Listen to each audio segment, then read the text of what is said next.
Well, we're getting closer to the regular season, and you know what that means. It's time to check in with another one of our Central Division rivals. On today's Locked On Predators, we talk with Jack Bushman, host of the Locked On Blackhawks. We talk about tanking, new leadership, and how that Central Division is going to shake out. All coming up on the Locked On Predators podcast. Your Locked On Predators, your daily podcast on the Nashville Predators. Part of the Locked On Podcast Network, your team every day.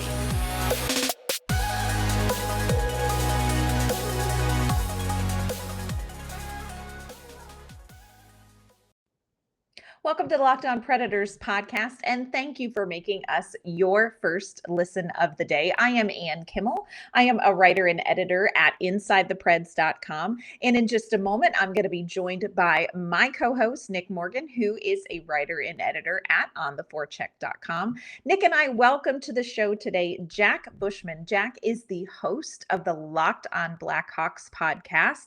We are in for another Central Division conversation with the host of the Blackhawks podcast. We're going to find out what's happening in Chicago, how is the fan base feeling, and we're also going to have an interesting discussion about how we see the Central Division shaking out this season. So enjoy.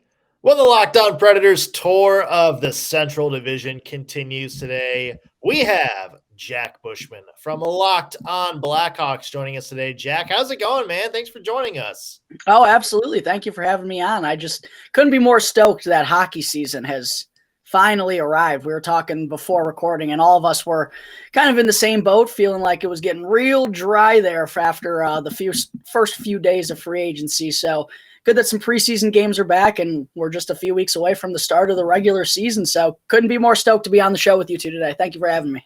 Yeah, I think us and our listeners agree. It's nice to have some fresh content out there instead of either like season in review or let's look ahead at this player. Like it's good that we actually now have actual games to break down, and an exciting time because there's a lot of changes happening in the Central Division. Obviously, for you guys, maybe the changes aren't as great. So Jack, I do want to ask you kind of a general question. What's sort of the vibe among the Blackhawks fan base going into the season? Because, it's been a very tumultuous last year or so. And of course, now, you lose a lot of key players, prospect of losing some other franchise guys, over the next year or so. So I got to ask, what's the mood around Blackhawks fan base right now? Yeah, it's kind of a mixed bag depending on who you're asking. I mean, and I can understand the feelings, the many feelings that Blackhawks fans have at this point, because it feels likely that Jonathan Toews and Patrick Kane are probably in their final year with the Blackhawks. It still really hasn't quite resonated with me that, like, my two childhood idols, this could be their last ride here in Chicago. So I get the frustration and, trading Alex DeBrincat, letting go of Dylan Strome, two of the better players that the Blackhawks had last year. But I also think there are fans out there who are optimistic about what new GM Kyle Davidson is building here, because, well, the DeBrincat trade, I think every Blackhawks fan and many fans across the league would agree that was probably a loss for the Blackhawks. I don't think they got a lot in return, but everything they've done, they've stuck to the plan that Kyle Davidson laid out when he first got hired. He referenced how the only way to go about this truly for the Blackhawks is to completely rebuild the prospect pool.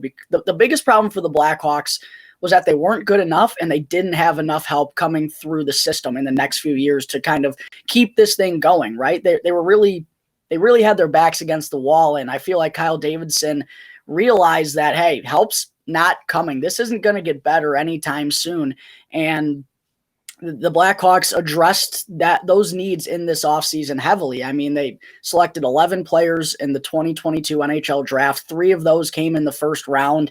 They've really keyed in on knowing they have to develop better. They've really struggled at getting talent from their minor leaguers to come up and make an impact on the NHL level. So those are kind of the areas that they're really focused on right now. And I think there are people that believe that brighter days. They're seeing the light at the end of the tunnel, that they believe that better days are ahead, but the realistic situation is that it's not going to be anytime soon. And that kind of has the fan base not as intrigued. And I can't blame them. I mean, this team on paper does not look very sharp whatsoever. And from the front office standpoint, they really don't even want to be competing. They got their sights set on, high first round picks in the 2023 NHL draft, which is looking like it could be, you never know how it's going to turn out, but from afar, it's looking like it could be one of the better drafts that we've had in quite a while. So with that on the horizon and the Blackhawks having the possibility of not only getting a high pick if their season doesn't go very well, but if you trade Kane, you trade Toews, we have a couple other pieces, and Andreas Athanasiou and Max Domi, who are brought in on one-year deals in the offseason, they're likely to get dealt given that this is looking like a 4 or 5 year plan down the road. So the Blackhawks really are just kind of focused on building back better through their prospect pool and, hitting on some picks in the first round of the NHL drafts, getting as many of those as possible. And when it's not, winning now in an original six franchise, it's hard for folks to really be intrigued with what they're doing. I was down at training camp earlier this week, and it was scary how few people there were there to watch the Blackhawks. I mean, even last year, they traded for Seth Jones, they traded for Marc-Andre Fleury. There were people buzzing about the Blackhawks potentially, and this year there's just no one really all that enticed by what the Blackhawks are putting out on the ice. So yeah, there's a lot of mixed feelings going around the city right now. It kind of just depends on which person you're going to ask, but at the end of the day, I don't think Kyle Davidson had any choice but to go this route again, because there wasn't enough help coming. The Blackhawks don't have a ton of money. Sure, they're going to get rid of probably Toews and Kane, but it's not going to be enough to completely revamp this team and make them a Stanley Cup contender immediately. So the only option here was really to go about this full-blown rebuild build that's now implemented here in Chicago. So you're talking about things are going to be looking a little bit different in Chicago. What have you seen or heard from head coach Luke Richardson kind of as Chicago's in this transition phase? Like, what is he saying? What indications is he giving to the fan base and to the players as they're walking through this? Because this is all new territory. Yeah, absolutely. It was kind of funny because training camp opened up with a press conference with just Luke Richardson and Kyle Davidson. And Luke Richardson, when he was first hired here, he said, "Hey, look, the front office, they can do all they want and try not to, theoretically make us good this year." Kyle Davidson would never admit to tanking, but just look at the team. That kind of tells you all you need to know. But Luke Richardson was saying, "We're going to go in there and we're going to try to win every night. Like, I don't care what the front office is telling us. The message in the locker room is that we're still going to compete. We're going to try to get better each and every day."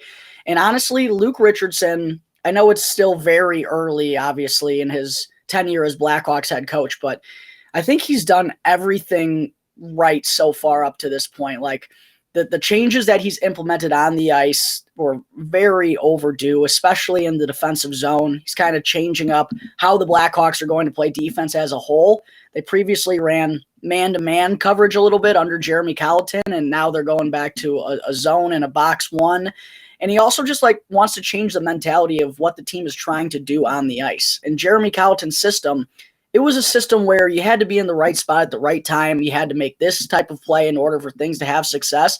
Luke Richardson really wants to throw that out the window and just let the players go and react, go and play the game they've played for their entire lives, because I feel like that with how fast the game of hockey is, it's hard to build in those design scenarios or those situations and recognize that you're in the middle of it when it's happening. Like, I feel like hockey is so reactionary and so much of making adjustments on the fly. That's really refreshing to hear from the mentality of our new head coach. And other than that too, all the players are ecstatic. I mean, you would think the Blackhawks are ready to make a run for the Stanley Cup with how happy they are in training camp, because that's the presence that Luke Richardson has. I mean, he demands respect and demands his players to work hard, but he's also not there to intimidate anyone or to play games or tactics or, kind of be hard on some players to get the best out of them. That's not the style that he has, and the guys are really reacting to it well. We even heard Max Domi in a press conference say this might be the most fun he's ever had at a training camp, and this is a Blackhawks team that's projected to finish like in the bottom 3 in the NHL. You wouldn't think you'd hear those type of things, but that's how much the players already enjoy having Luke Richardson around. So I'm really excited about how this year is going to go, not in terms of wins and losses, but just how the Blackhawks play for him. I think they're going to play with a lot of intensity and a lot of passion. And if they can compete not every night, but more nights than not, and not have those 4-1, 4-0, 5-0 losses, and we can see improvements, that will give us fans some confidence that, yeah, hey, maybe we do finally have the right guy here, and maybe, there is some better things to come for this organization after it's just been really, really rough the last few years when the team didn't have a direction or an identity. Luke Richardson has come in and implemented that, and I'm really excited to see how it's going to go in his first year this season. You kind of mentioned it a little bit earlier, but obviously one of the big talking points for Blackhawks fans right now is what's Jonathan Toews' future? What's Patrick Kane's future? Obviously, we know they're both free agents because they signed those 20 contracts, way back in the day. The bromance is real, folks. How do you see each of their situations playing out? Do you see them maybe being deadline bait for some bigger team? Do you see them maybe waiting till the season ends and kind of going off on their terms? How do you see this kind of playing out for both of them? Or is there a chance maybe one of them changes their tune and says, you know what, I will. Chicago's my home. I will stick around and lead the next generation. Yeah, it's really intriguing because I think it could go any direction. I do think one thing I will say, it is more likely, I think, than not that they do end up on another team by the trade deadline. I think the deadline is what makes the most sense.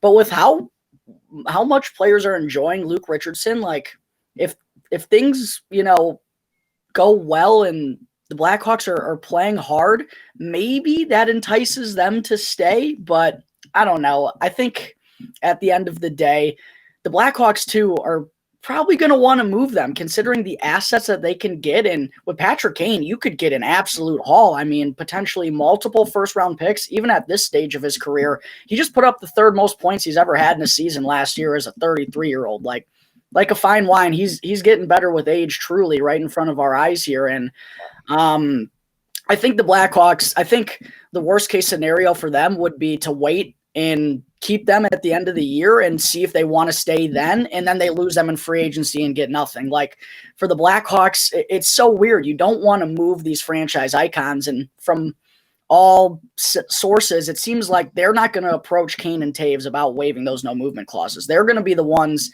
that have to kickstart that conversation.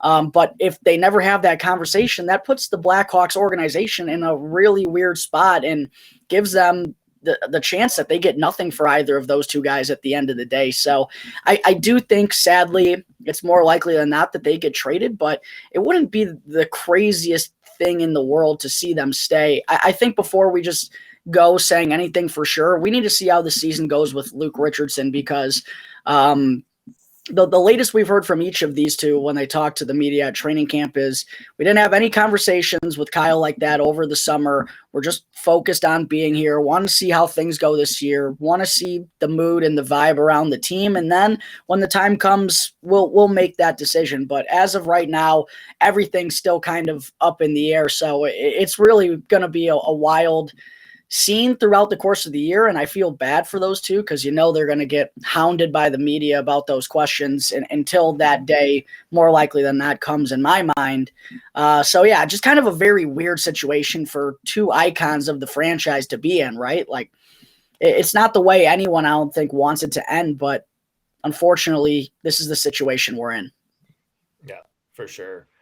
So I'm going to give you a chance to kind of quiz us on some Nashville Predators knowledge here in just a second. First, though, I want to mention today's show brought to you by our friends at BetOnline. BetOnline.net, that's your number one source for college and pro football betting this season. You can find all the latest player developments, team matchups, news, matchups, all that good stuff from every game across both college and NFL. And as always, BetOnline remains your continued source for all of your sports wagering information, from live betting and up to the minute scores for every sport out there. It's the fastest and easiest way to check in on all your favorite games, not just football, but MLB, MMA, boxing, golf, and of course, hockey.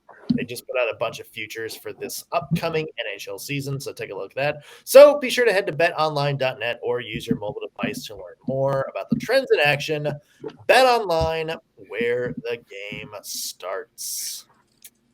All right, Jack, so we talked a little bit about the Chicago Blackhawks, of course. Now I'm going to give you a chance to turn the tables.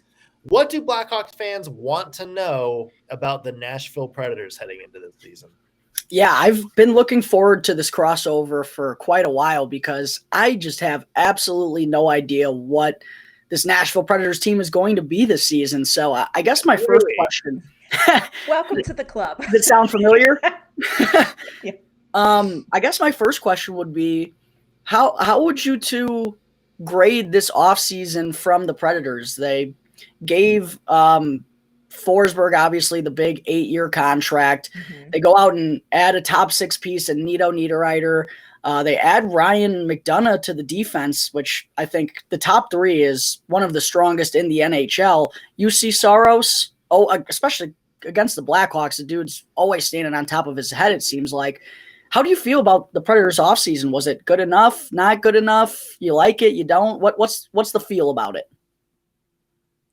You know, it's so interesting. I would have answered this question a little bit differently, but at training camp the other day, Matt Duchene made a really interesting comment, and Nick and I had talked about this on the podcast, but he was talking about the postseason, and in case anybody forgot, we did not. The Predators were swept in 4 games by the Colorado Avalanche. It was excruciating. It was as bad as you imagine it would be, but Matt Duchene said it was really good we lost that way. It's better we lost this way, than had the Predators gone into the second round or the third round. They could have gone ahead and pretended like, well, hey, if this had just been a little different, we could have been, and Matt Duchene said, look, the bottom line is we were not a Stanley Cup winning team last season. And so losing the way they did really shined a very bright light and where you could see the major flaws in the Nashville Predators. And that was second line scoring. And that was just not having the defensive depth that the team needed. Of course, it did not help that UC Saros was injured in the playoffs. So they also went out and picked up a guy you're familiar with, Kevin Lankinen, signed him. So we have some goalie stuff going on here as well. So I think the Predators really took an honest look by force at what they needed, who they needed to be, what they needed to add. And I think that General Manager David Poile did a good job going out and getting that. But now it's, that adage in hockey where you can put something on paper that looks like it's going to be great and you don't necessarily know how it's going to translate to the ice. But I think that they went and did what they really needed to do most importantly in the offseason. So in that respect, I feel pretty encouraged about what they did. And would you say the moves that they made would take them to that next level? Because looking at the Central Division, and this is a conversation that I've had with every host of a Central Division team. I've done a few Central Division crossovers, and we've all kind of agreed that after Colorado, this division is up for grabs. And there are some good teams here. I just don't know what order it's going to go in, and I think nobody does. Do you feel like the Predators made enough moves and have enough talent right now to get back into the Stanley Cup playoffs once again? Or do you feel like they need to make a move or two at the deadline in order to do so, if they are in fact competing when that time comes? Well, I think this is definitely a playoff team. And to answer your earlier question, where does this put them? Are they Stanley Cup contenders? Are they back in that top tier like they were a few years ago? Probably not, let's be honest. But are they better than they were last year? At least on paper, Yeah, 100%. And you mentioned all the new guys they brought in, but you're also, you think about the new guys, but also you think of who's coming back. And UC Saros, you mentioned, big year last year. Roman Yossi, we know he made history with one of the best offensive performances by a defenseman in 30 years. Philip Forsberg, Matt Duchene, 80-point seasons between the two of them. Ryan Johansson, big bounce back year. And then you look at guys like Alexander Carrier, who really burst onto the scene last year. Dante Fabro, who settled into his own as a solid, 5'4" defenseman. There's a lot of talent on this team that's either in their prime or seem poised to kind of take that next step in their career. And, earlier this week, we talked to our friends from Locked On Avalanche kind of about this same thing. Where does everybody shuffle in the Central Division? And look, I don't think either Ann and I are calling the Preds Stanley Cup contenders or frontrunners by any stretch of the imagination. And I think we're all pretty set that Colorado is probably going to be the favorites to win the Central. But I'll tell you where Nashville is. They are in a prime spot to kind of be that disruptor team.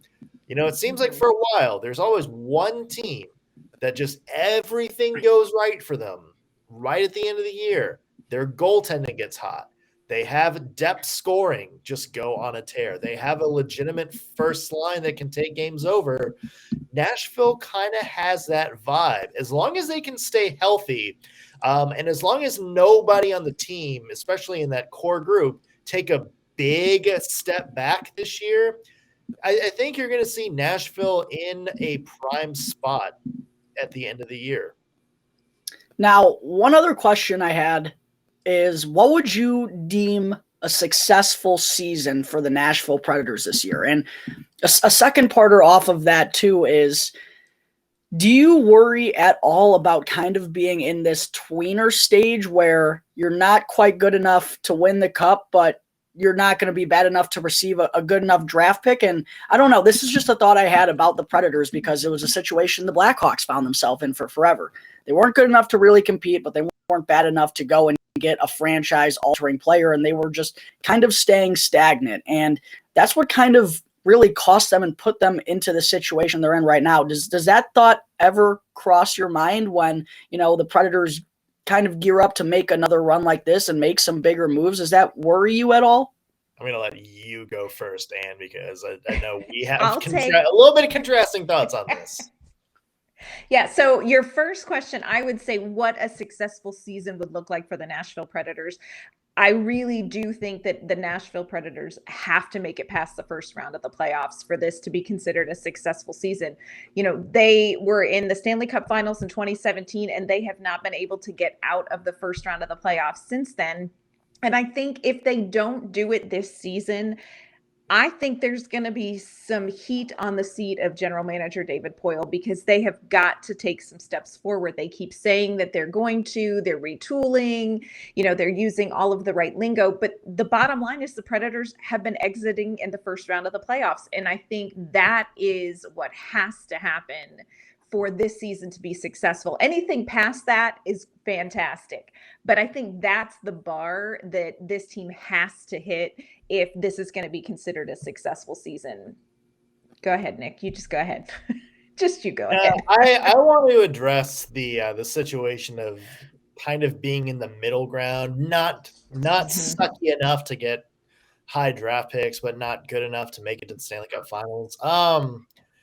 Look, and maybe this is a topic that we can dive into a little bit more in the next segment, because I do want to talk about kind of the Blackhawks take on this. I think if you have momentum, you should be going for it. I hate the idea of, you're in the middle ground, so we need to go actively the other way to make ourselves good again. I hate that. I think it is the most counterproductive thing in sports. I think if you have any semblance of talent that you believe could get you to the promised land, you have to do everything in your power to build upon that talent. And look, we've dealt with this in Nashville for the past couple of years because there's a lot of people that are like, oh, they're not good enough to beat Colorado. They're not good enough to get to the first round. We need to suck for 3 years and win every draft lottery and then look at the championship team we're going to have and blah, blah, blah, blah, blah. Look at what happened last year. Yeah, we got swept, but their highest paid player on the team was Roman Josi, who you saw what he did. Our second highest paid player on the team is Philip Forsberg, who had a career year. Our third highest paid player on the team is Matt Duchene, who had a career year, and Ryan Johansson, who had a big bounce back year. And you keep going down the list, and you see where I'm talking about, where your stars are actually playing like stars. This isn't like San Jose or LA from a few years ago, or Philadelphia from, recently, where all of your highest paid players, guys that are locked in to like these 7-year contracts worth all this insane amount of money, are spinning their wheels or costing the team's games or have lost a step. This is a team where your highest paid people, your core, are actively going out and having some of the best seasons of the career. That's not a team that needs to rebuild. That's a team that just needs to build upon what they have. They don't need to tear out the foundation and start from scratch. They just need a fresh coat of paint on the side of the house. They need to fix some paneling. That's what the Predators need to do. And so, no, there is a lot of people in the Preds fan base that's going to agree with me. They're saying, oh, the Preds are spinning their tires going nowhere's fast. They have made the playoffs since the first lockout all but 3 seasons. Only the Pittsburgh Penguins have had more in that span than the Nashville Predators. I think the Predators are actually tied with Washington in terms of how many playoff appearances they've had. But think about that. Only the Pittsburgh Penguins, who have won 3 Stanley Cups, one of the 2 dynasties of the era, have had more success in getting to the playoffs than Nashville. That's something a lot of people are overlooking when they talk about this team. This is a team that consistently knows how to get into the postseason. And as they showed in 2017, all you need to do is get there to have a shot at the Stanley Cup. And one thing I will say in terms of hockey in particular, like you just mentioned, if you get in and you get hot, you have a chance with anyone. That's just how this game works. So I agree with the situation that the Predators are in. It's not time to hit that point yet. And they do have a good core of pieces. I agree. They just need to find the right pieces to mix and match them with to take that next step. I was just curious. It seems like it is a topic going on in Nashville, at least, because that was something that the Blackhawks and our fans kind of fell into the last couple of years, was that debate of what direction are we really heading in here. So I was just curious to hear your guys' take on that. Yeah. And I kind of want to hear your opinion too, because this is kind of a topic that almost kind of spurred the topic in Nashville a little bit, because we see what the Blackhawks are doing. I mean, I don't know about you. I would call this season a pretty blatant tank job. What? No. I mean, but Kyle Davidson has never said the word tank. Never. Not once. Yeah. But okay, but what's your opinion on it? Are you pro, like, we should try to lose as many games as possible and maybe have a shot at Connor Bedard? Or are you more of like, you know what? We're going to be bad either way. It doesn't matter, where we are in the draft. There's other issues like drafting and developing that we need to work on. Yeah, it's kind of both, because I feel like the Blackhawks, like, the season's going to go where it's going to go, especially in the second half. Again, they're likely to trade Toews and Kane, Athanasiou, Domi. They could move some other veteran pieces potentially. Like, I think the second half is going to be pretty gross regardless, but you never know, because it's a lottery. Like, the Blackhawks could be the worst team by a landslide and they could still end up with the 3rd overall pick. So yeah, I'm always wary of, going out there and losing. I don't think that's ever the purpose. And it's nice to know that Luke Richardson has basically thrown that away and said, listen, I'm going to make Kyle Davidson's job hard, because we're going to be going out there and trying to compete each and every game. And I think that's kind of a more valuable lesson to be taught for some of these young guys who are going to be here in 4 to 5 years, and hopefully will be pieces of the puzzle to kind of help turn this thing around. But I will say it's really enticing when you're dangling Connor Bedard right there, and you're like, now that's how you fix a rebuild. You go and get, one of the premier, probably going to be the first overall pick. It would be absolutely blasphemy if you didn't. Well, we said that last year too with Shane Wright. Well, that's true. That is true. It would be a wild scene if Connor Bedard got passed up by somebody. But it's tough because that the end goal, you feel like you can achieve it a little bit faster if you get a player like that. But you don't want to put all your eggs in one basket, I feel like, in this situation, because even if you're bad, you're not guaranteed anything. So I think you kind of just got to go and play the games and see where it's going to go from there. But I don't think they have the depth or the talent really to compete to be winning games night in and night out. So I think that part's probably going to take care of itself. I think the losses are going to come. We'll see if it's, enough to have them at the bottom of the standings like a lot of people think, but we've heard that the coaching staff wants to, be fighting out there. So it's a really weird mix, though. That's what I'll say. Like, I see both sides of it, but you just can't guarantee anything. You got to go and play the games for a reason. So I guess we're just going to have to see what happens. I wish I could give you a better answer than that, but I'm torn myself. I don't want this team to purposely be losing. And I think that's a bad mentality to have each and every game. Like, imagine if your head coach is like, all right, well, you're going to sit tonight because you're doing too good. Like, what? I mean, that's just never a good thing for your coach to be saying. So yeah, I don't think that's the way Luke Richardson's going to be handling it. And we're just kind of have to see what the results are after 82 games. Hey, if he wants to bench Patrick Kane before the Preds games. Okay. Yeah. Okay. All right. So we're going to see what happens. But before we wait and see what happens, let's talk about what we think is going to happen. How do you think the Central Division is going to shake out by the end? Just throw out your Central Division predictions. Who's going to be the surprise? Where's it going to shake out? Okay. So I will go based off my Central Division rankings that I filled out when we had that poll a couple of weeks back, I believe it was. Colorado, I think everyone's going to have them at number 1. I think that's pretty much a given. 2, I have the St. Louis Blues. I do have some concerns about Jordan Binnington, but they have a very strong core. Their defense is really good. Tons of young talent. They should be able to score a lot of goals.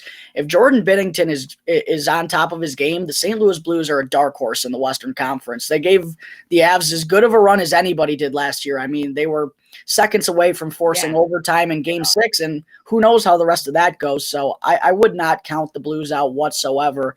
3 through 5 is where I'm really like, I don't know. I had the Dallas Stars coming in at number 3 because I believe in their defense and goaltending just a little bit more than I believe in Nashville's. I had Nashville coming in at number 4.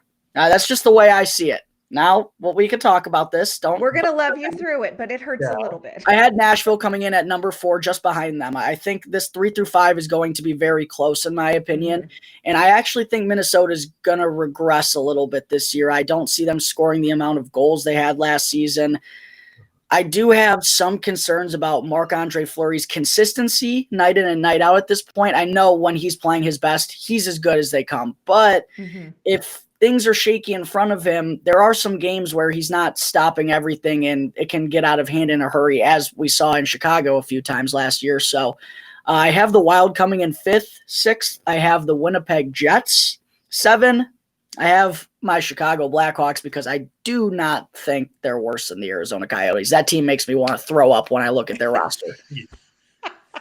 Fair. Yeah. I mean, fair. Yeah.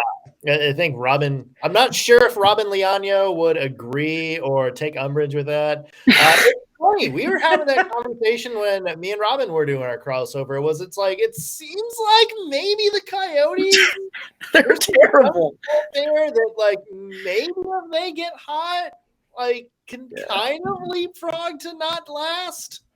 I mean, it's one of those things where it's like 2 awful teams, but it feels like one is actually trying to put the future in the hands of their young players, and one is just trying to actively be bad. So it's a weird debate.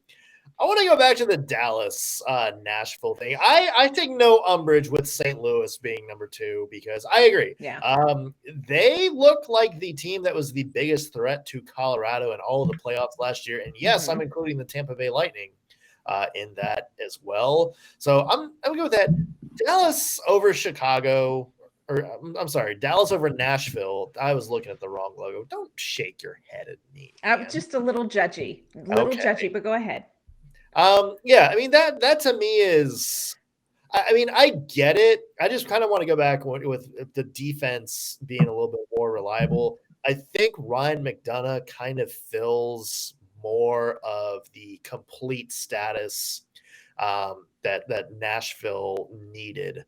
To maybe have the edge defensively, and not saying, I mean, Dallas has guys like Miro Heiskanen and Asa Lindell, who are obviously very good defensemen, but there's still question marks about John Klingberg. Who's going to fill that role? Is Thomas Harley ready for a top 4 role yet? So I think Nashville defensively has more of their question marks filled out on the blue line than I think Dallas does. But other than that, yeah, I mean, I take no issue with anything on your list.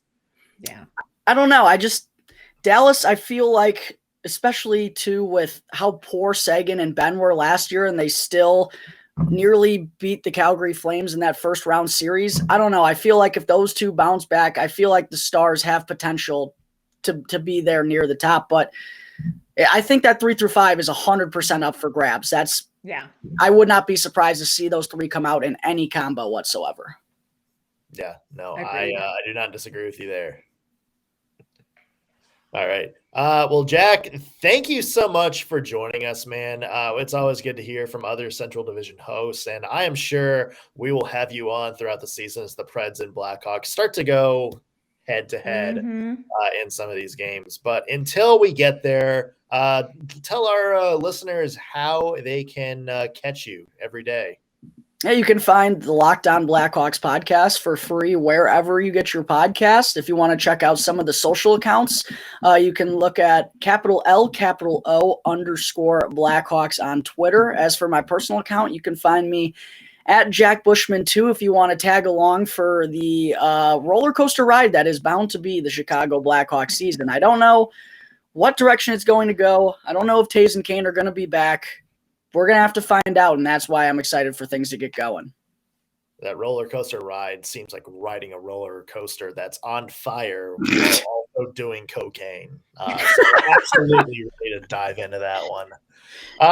Anne, why don't you let the listeners know where they can find you? You can find me on Twitter at AnnK_Mama on Ice. And you can find my work at ontheforecheck.com. Follow me on Twitter at _NSMorgan. And for you Blackhawks fans listening, if you want to keep up on the Preds throughout the regular season, subscribe to the Locked On Predators podcast. It's free wherever you get your podcasts. You can also follow us on Twitter at LO_Predators. Chirp us during the season, just whatever you want to do. Talk hockey with us. Come say hi. And if you feel like it, you can visit our YouTube page. Just search Locked On Predators. Give us a subscribe. You'll always know when we put out Blackhawks related content, whether that's pregame or whatever. And so, yeah, we are excited to see you guys. So, Jack, thank you so much for joining us, man. Happy to have you on. We will see you again this season for sure. Yeah, absolutely. Let's get together for a crossover whenever the Hawks and Preds battle for the first time. For sure. And for the rest of you guys, have a good weekend. We'll see you next week with all new episodes of both Locked On Preds and Locked On Blackhawks.